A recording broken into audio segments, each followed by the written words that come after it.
Assalamualaikum warahmatullahi wabarakatuh. Selamat pagi Bapak Lutfi, selaku dosen pengampu dalam mata kuliah ini. Dan selamat pagi teman-teman yang berbahagia. Pertama-tama, marilah kita panjatkan puji syukur kepada Allah Subhanahu wa Ta'ala karena telah memberikan rahmat, kesehatan, dan keselamatan sehingga kita dapat berkumpul di dalam pembelajaran ini. Adapun materi yang akan kita bahas pada hari ini adalah bilangan cacah.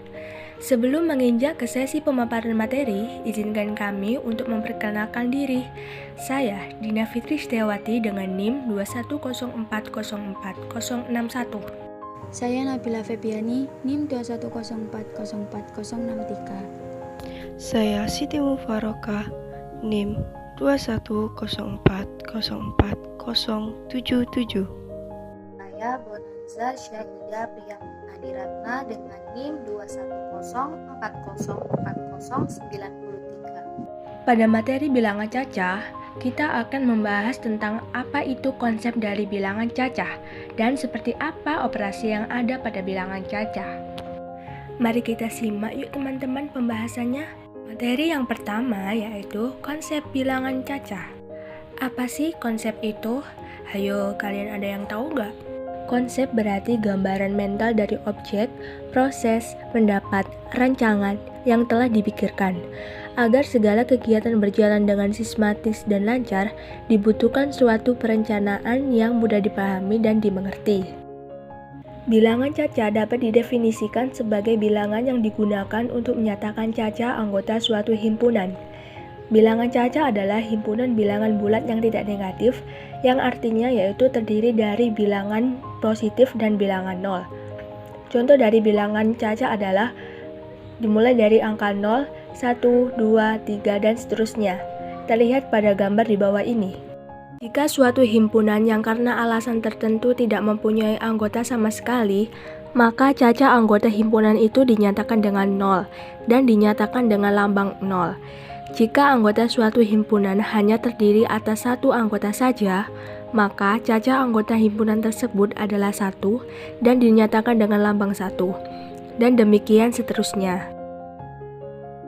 Himpunan bilangan cacah memuat beberapa bilangan, antara lain yang pertama himpunan bilangan asli, terdiri dari beberapa bilangan asli, contohnya 1, 2, 3, 4, dan seterusnya.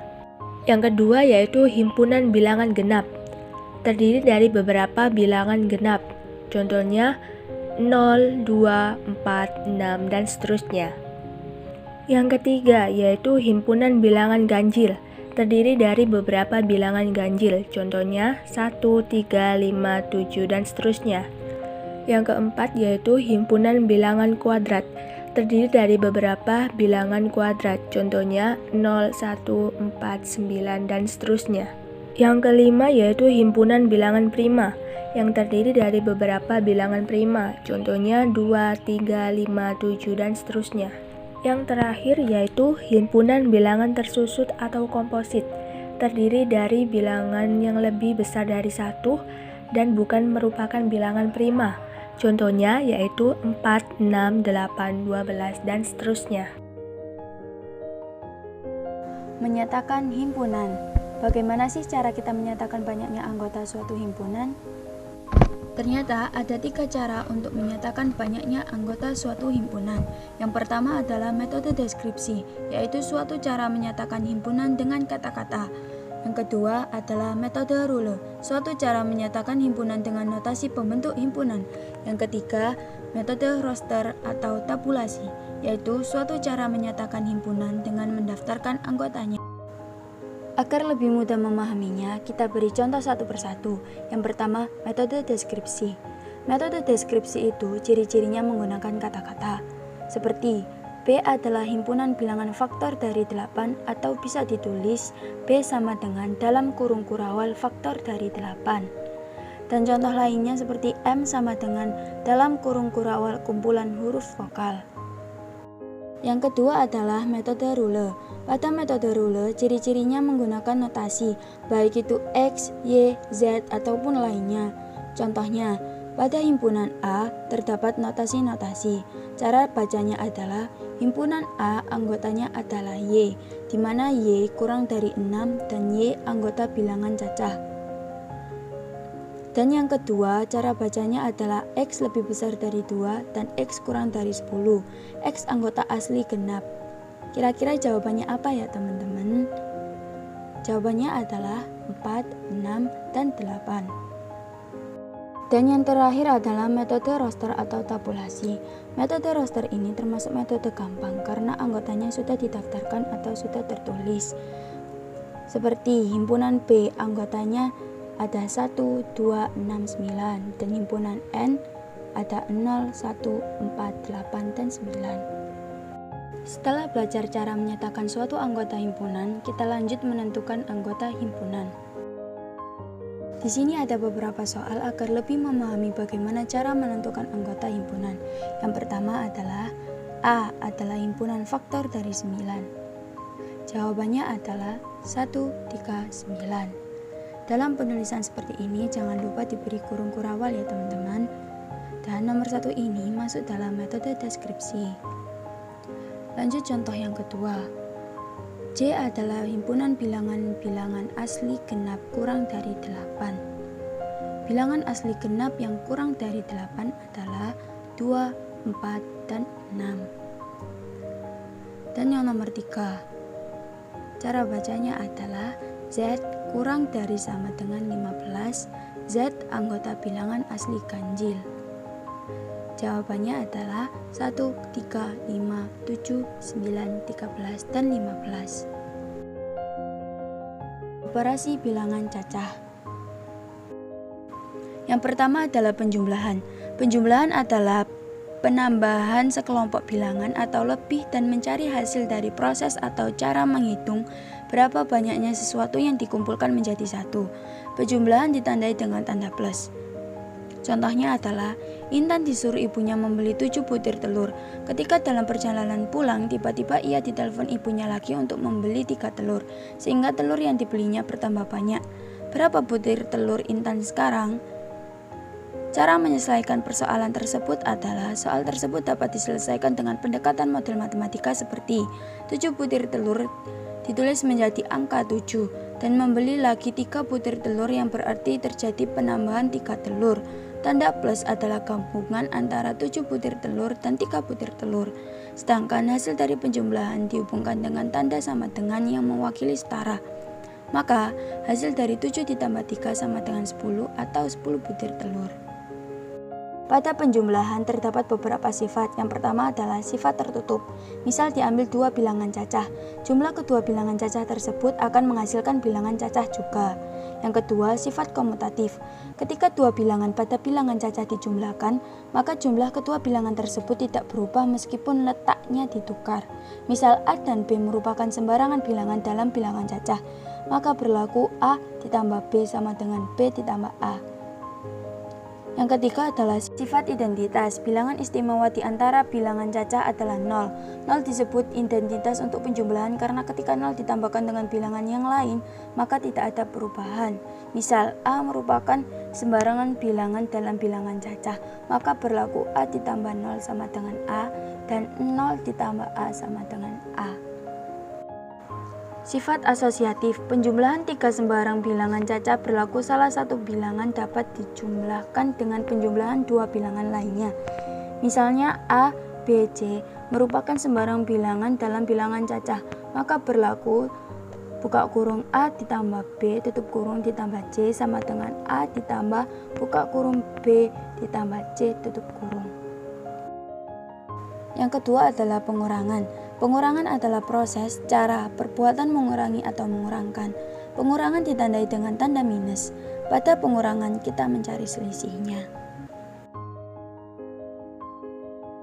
3. Perkalian.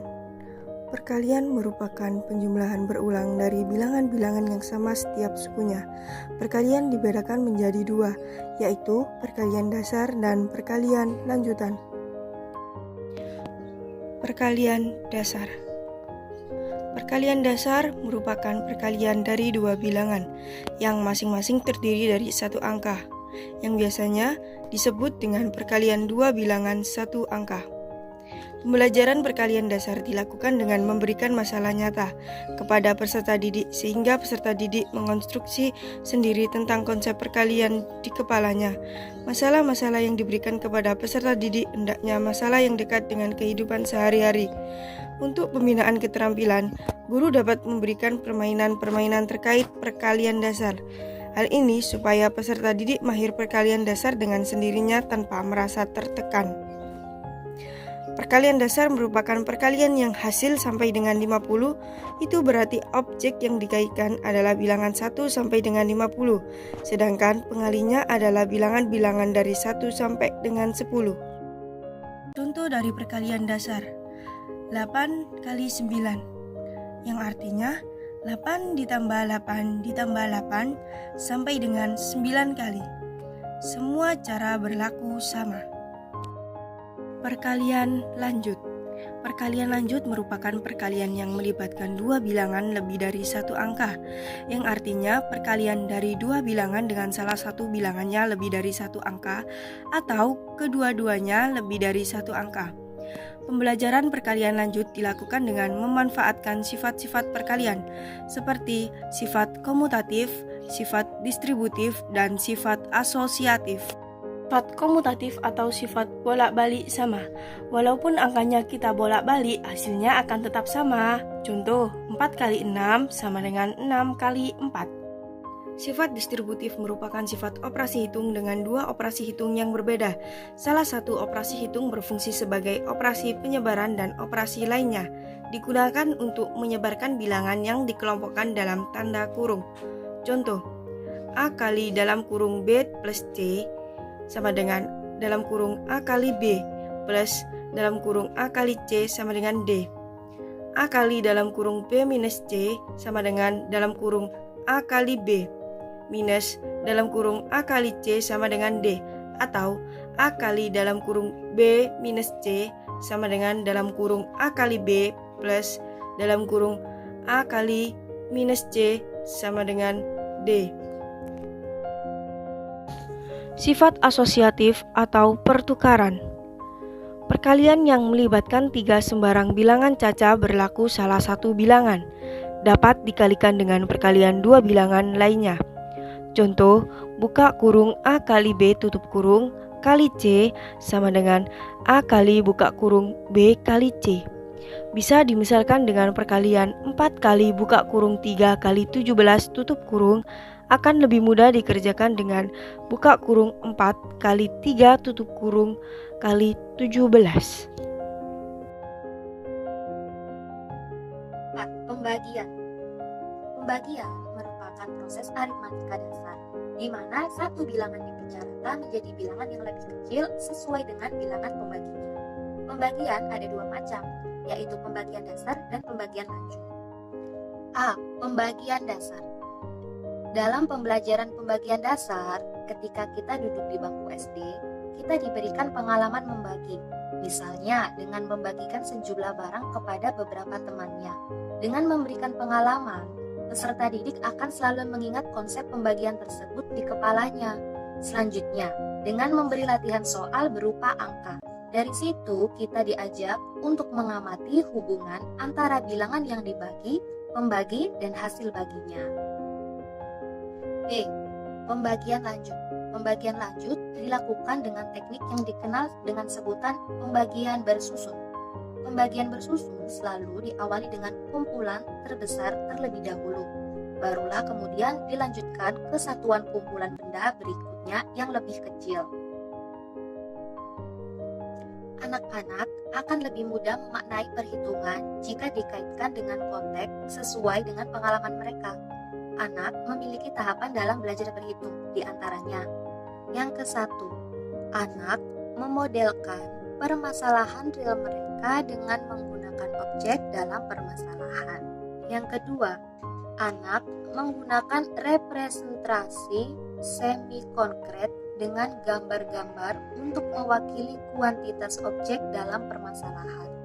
Yang ketiga, setelah anak memiliki banyak kesempatan untuk menggunakan operasi dalam masalah cerita, maka dilanjutkan menggunakan simbol dan kalimat matematika. Sebagai contoh, anak dihadapkan pada masalah berikut. Bejo mula-mula memiliki 2 pulpen. Ibunya memberikan 3 pulpen kepadanya. Berapa jumlah dari pulpen Bejo sekarang?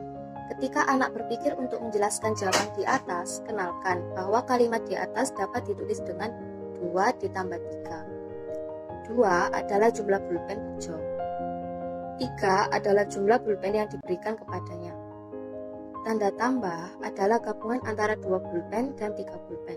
Sedangkan hasil dari penjumlahan dihubungkan dengan tanda sama, yang mewakili setara. Sekian presentasi dari kelompok kami.